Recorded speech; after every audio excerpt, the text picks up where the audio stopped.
शासकीय विश्रामगृह भंडारा येथे माजी पालकमंत्री डॉक्टर परिणय फुके यांनी जनता दरबाराच्या माध्यमातून नागरिकांच्या समस्या जाणून घेतल्या।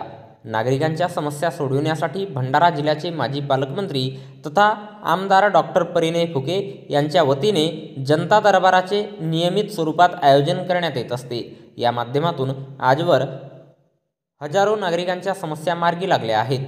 तसेच अनेक नागरिकांचे शासन दरबारी रखडलेले प्रश्न मार्गी लागले आहेत। त्यामुळे जनता दरबारात अनेक नागरिक उपस्थित राहत असतात।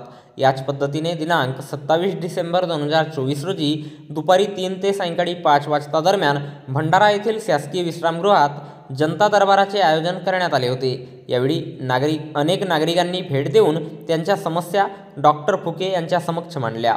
यावेळी सर्वांच्या समस्या जाणून घेत त्या सोडविण्यासाठी डॉक्टर फुके यांनी संबंधित विभागाच्या अधिकाऱ्यांना सूचना केल्या।